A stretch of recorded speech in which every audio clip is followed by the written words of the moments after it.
జగ్గేపేటలో సామినేని ఉదయభాను ఓటమి కారణాలు ఏంటంటే? ఓటమి కారణాలంటే ఏం చెప్తావు, ఆయన మంచి పనులు చేసిండు బాగానే. జగ్గేపేటలో పనులు, చెరువు కానీ చిలకల జగ్గేపేట రోడ్డు కానీ బాగా చేసిండు. ఇంకా ఓటమి అంటే మరి అంతే, మనకు తెలియదు. దాని గతంలో కూడా నేను రోడ్లు వేయించాను, ఇళ్ల స్థలాలు ఇచ్చాను, ఇల్లు ఇచ్చాను, సంక్షేమ పథకాలు ఇంటికి ఇచ్చాను, నేనే గెలుస్తాను చెప్పుకున్నాను. చెప్పుకోండి మరి చెప్పట్లా, అది మరి ఎందువల్ల పోయిందో తెలియదు. ఈ డివైడర్ కట్టింది ఆయనే, మొత్తం డివైడర్లు కట్టింది ఆయనే, అటు బైపాస్ వేసింది ఆయనే, ఇప్పుడు చెరువు బాగా చేసింది ఆయనే. తర్వాత చిలకల జగ్గేపేట రోడ్డు ఇప్పుడు బాగానే చేసిండు, అది బాగానే చేసిండు. ఇప్పుడు ధనంబోళ్ళలో ఇల్లు ఇచ్చిండు వైఎస్ రాజశేఖర్ ఉన్నప్పుడు, అది బాగానే చేసిండు. ఇప్పుడు ఇల్లు ఇచ్చిన్నాడు, అది బాగానే చేసిండు. అన్ని పనులు బాగానే చేసిండు ఆయన, సంక్షేమ పనులు బాగా చేసిండు. కానీ మరి అది ఎందుకు ఓడిపోయినది తెలియాలి. అంటే వాళ్ళు వైసీపీ ప్రభుత్వం కృష్ణా జిల్లాలో కానీ గుంటూరు జిల్లా ఒక్క సీట్లో గెలవకూడదు. కృష్ణా జిల్లా ఒక్క సీటు కూడా గెలవకూడదు కాదు, అది జనం వేశారు ఓట్లు. అది ఈవీఎం పాలు తప్పించి జనం ఓట్లు వేశారు. జనం అందరూ జగన్ మీద అభిమానం చొప్పున అందరూ వేశారు. మాకు ఇప్పుడు సంవత్సరానికి 10,000 ఇచ్చిండు, మేము అందరం అభిమానంతో వేసాము. మరి గెలవలేదంటే మరి కారణం ఏంటి? ఈవీఎం పాలిటీ ఉంటుంది. జగన్మోహన్ రెడ్డి గారు కూడా ఈవీఎంలు కాకుండా బ్యాలెట్ పేపర్లు జరిగితే ఎలక్షన్ బాగుంటుంది. అది బాగుంటుంది. అప్పుడు తెలియదు ఎవరు గెలిచేది, ఎవరు గెలిచింది. జనసేనలో అసలు పోయినసారి ఒక సీటు కూడా అలా ఇవాళ 22 సీట్లు ఎట్టొచ్చినాయి. జనం ఓటేసి వచ్చినాయా? ఓటేసి కాదు, అది వచ్చింది. ఈవీఎం పాలిటీ వచ్చింది. సార్, జగ్గేపేటలో సామినేని ఉదయభాను ఓటమి గల కారణాలు ఏంటంటారు? అలా అభివృద్ధి ప్రజల మార్పు వచ్చింది, ప్రజల మార్పు వచ్చింది, వేసారు అంతే. కొత్త ప్రభుత్వం నుంచి ఏం కోరుకుంటున్నారు జనం? కొత్త అభివృద్ధి కావాలని కోరుకుంటున్నారు. జగ్గేపేటలో సామినేని ఉదయభాను ఓటమి గల కారణాలు ఏంటి? డెవలప్మెంట్ బాగానే చేశారు, మరి ఓటమి గల కారణాలు ఏంటంటే మనం దాన్ని ఎట్లా చెప్పగలుగుతాం? బాగానే ఆ చెరువు డెవలప్మెంట్ అని రోడ్లు వేసారు, చిల్లకల్లో అవి. మరి మామూలుగా అంటే కొంత చేయాల్సి ఉందన్నమాట, వాస్తవమే. కానీ చేశారు బాగానే, డెవలప్మెంట్ బాగానే చేశారు. అంటే ఇక్కడ ఈ జగ్గేపేట నియోజకవర్గం ఎట్లా అంటే ఒకసారి ఆయన గెలిపిద్దాం, ఒకసారి ఆయన గెలిపిద్దాం అని చూస్తుంటారు అంతే తప్ప ఆయన మీద ఏదో ఉద్దేశం ఉండదు, ఈయన మీద ఏదో ఉద్దేశం ఉండదు. ఒకసారి ఆయన గెలిచినానికి మళ్ళీ ఒకసారి ఆయన గెలిపిద్దామంటారు అట్లా. కృష్ణా జిల్లాలో వైసీపీ ఒక్క సీటు కూడా గెలవకూడదు. ఆ రాజధాని మెయిన్ అక్కడ అంశం అదే కదా. రాజధాని అనేది 3 రాజధానులు అంటాము, అది ఒకటి బాగా దెబ్బేసింది. ఆ రాజధాని డెవలప్మెంట్ లేక ఇప్పుడు ఈ చదువుకున్న స్టూడెంట్స్ ఎవరైతే ఉంటారో వాళ్ళకి ఉద్యోగాలు లేకపోవటం, వాళ్ళు అంతా హైదరాబాద్ సైడ్ వెళ్ళటం, బెంగళూరు సైడ్ వెళ్ళటం కొంత ఇబ్బందికరంగా వాళ్ళ యూత్కి ఒక ఇది అనిపించింది అట్లా. జగ్గేపేటలో సామినేని ఉదయభాను ఓటమి గల కారణాలు ఏంటంటే? సామినేని ఉదయభాను గారికి ఓటమి గల కారణం ఏంటి చెప్పురా? ఉదయభాను గారికి ఏంటి ఓడిపోతే కారణం?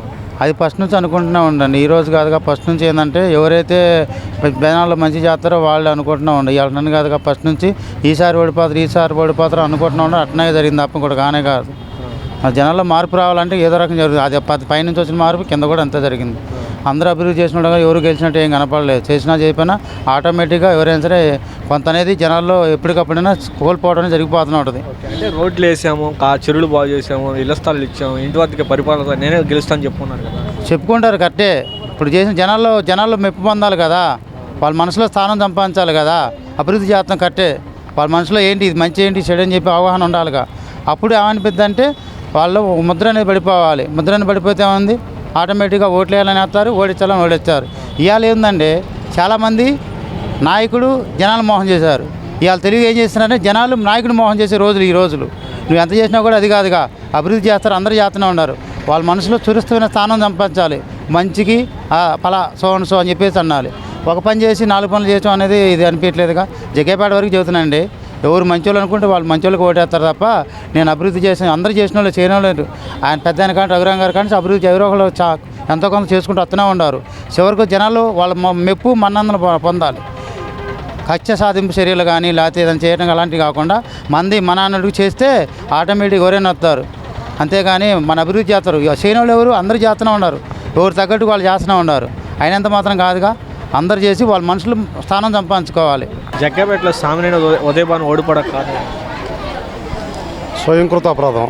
సర్వీస్ చేసి అభివృద్ధి చేసి అంటే గతంలో నేనే గెలుస్తాను, రోడ్లు వేయించాను, చెరువులు బాగా చేయించాను అని చెప్పుకున్నారు. అవును, అభివృద్ధి చేశారు బాగానే. అందరూ ఓట్లు వేసి అంటున్నారు, ఓట్లు మాట లేవు. మ్యానిపులేట్ చేసి అంటున్నారు, ట్యాపరింగ్ అంటున్నారు. మరి ఎవరు తెలుసు, మనకేం తెలుసు. అంటే కృష్ణా జిల్లాలో కూడా వైసీపీ గెలవడం కాదు, ఒక్క సీటు కూడా.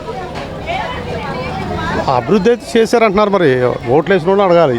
మేము అందరం వేసి అంటున్నారు, గెలవలేదు అంటున్నారు. జగన్మోహన్ రెడ్డి గారు కూడా ఈవీఎం కాదు బ్యాలెట్ పేపర్ ద్వారా ఎలక్షన్ జరిగితే బాగుంటుంది అన్నారు. అది ప్రజాస్వామ్యంలో అవసరమే కదా, ఎవరు చెప్పినది. నువ్వైనా నేనైనా ఎవరు చెప్తుంది మెజార్టీ ప్రకారం. ప్రజలే పాలకులు, ప్రజలే ప్రభువులు అన్నారు. ప్రజల పాలకులు ఎప్పుడయ్యారు, ప్రజల ప్రభువులు ఎప్పుడయ్యారు? స్వతంత్రం వచ్చి 77 సంవత్సరాల్లో ఎవడు బతుకులు మారినాయి, ఎవడు తలరాతలు మారినాయి, ఎవడి గీతలు వాడు రాసుకోవాలి, ఎవడు రాతలు ఆడే వచ్చుకోవాలి.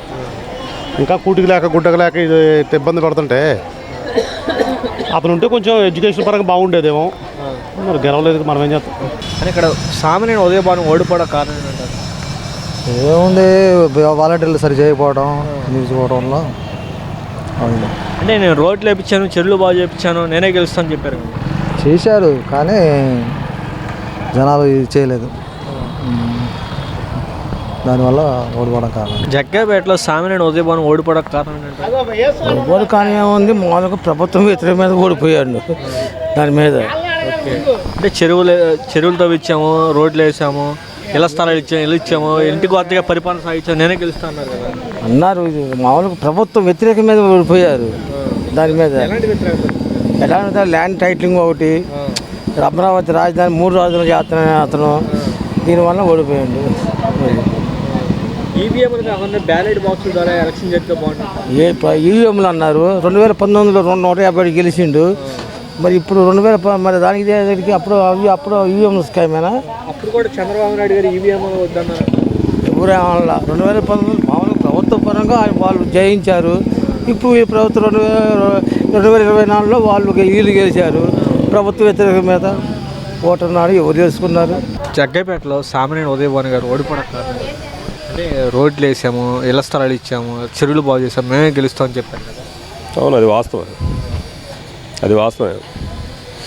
ఇవాళ చెరువు చూసుకున్నా ఒకసారి వెళ్ళి అక్కడికి వెళ్ళి చూడండి, రోడ్లు చూడండి, అన్నీ బాగున్నాయి. ఓటమి గల కారణం వ్యతిరేకత కారణం మరి ప్రజలు ఏమనుకున్నారో ఏంటనేది తెలియదు. ఇక్కడైతే మాత్రం వాస్తవాలు కనపడుతున్నాయి కదా. చెరువులు ఒకసారి చూడండి, వెళ్ళి అర్థమవుద్ది. ఆ రోడ్లు చూడండి, ప్రతిదీ చేశాడు. జగన్ గారు కూడా అదే చెప్పారు. నేను వచ్చిన అక్క చెల్లెలకి ఇచ్చినటువంటి వసతి దీవెన ఏమైంది, అవాతాతలకు ఇచ్చిన పెన్షన్తో ఏమైంది, నేను చూపించిన ప్రేమ అయిపోయింది, ఆప్యాయతలు కనబడడం లేదు, ఓటు రూపంలో మళ్లించలేకపోయింది. వాస్తవమే, అది కూడా అది వాస్తవమే. ఇప్పుడు అది ఏమైందనేది ఎవరికి అంత చెక్కకుండా ఉందని. కృష్ణా జిల్లాలో ఒక్క సీటు కూడా వైసీపీకి వెళ్ళకూడదు చెప్పాను కదా. అదే అర్థం కాని పరిస్థితుల్లో అందరూ ఉన్నారు. ఇప్పుడు ఎన్ని లక్షల మందికి పెన్షన్లు ఇచ్చారు, ఎన్ని లక్షల మందికి చేయూతను ఇచ్చారు, అన్నీ మంచి మంచి కార్యక్రమాలు చేశారు. కనీసం ఓట్లు కూడా ఓట్లు వేసిన ఓట్లు ఎటుపోయినాయి అర్థం కావట్లేదు. మరి పెద్దవాళ్ళు వీళ్ళంతా ఓట్లు వేశారు కదా, ఆ ఓట్లన్నీ ఏమైపోయినాయి అంతా పైవాడికి తెలియాలి. అప్పుడు జగన్మోహన్ రెడ్డి గారు మధ్యకాలంలో ఒక ట్వీట్ చేశారు, ఈవీఎంలు కాదు బ్యాలెట్ బాక్స్ ద్వారా ఎలక్షన్ జరిగితే బాగుంటుంది. అవును, ఒక ఈవీఎంలకు అంటే మరి దాంట్లో మద్దతులు జరిగే అవకాశం ఉంది, బ్యాలెట్ అయితే అవకాశం ఉండదు కదా. బ్యాలెట్ అయితే అవకాశం ఉండదు. యాక్చువల్గా బ్యాలెట్ బాక్స్ అయితేనే కరెక్ట్. ఈరోజు తొలిసారిగా అసెంబ్లీకి వెళ్ళారన్న జగన్మోహన్ రెడ్డి గారు, అలాగే చంద్రబాబు నాయుడు, పవన్ కళ్యాణ్ గారు. ప్రజల పక్షాన ఎలా మాట్లాడారు? ఏముంది, ఇక అన్నీ 5 ఏళ్ల దాకా అందరం మెదలకుండా ఉంటామే. చేయగలిగింది ఏమి లేదు కదా. దాంట్లో చేయగలిగింది ఏమైనా ఉందా? జగన్ వాళ్ళే లేట్ అయిందని పోలవరం కొంతమంది, కాదు చంద్రబాబు నాయుడు వాళ్ళు లేట్ అయిందని కొంతమంది. మరి 5 ఏళ్లలో వాళ్ళు చేయలేదు, ఇది లేట్ అయింది, అది వాళ్ళు చేయలేదు, వీళ్ళు చేయలేకపోయారు. 2 సంవత్సరాలనే రాజధాని పూర్తి చేస్తాం. అది వాళ్ళు చెప్తారు, చేయాలి కదా, చూద్దాం, వెయిట్ చేయాలిగా.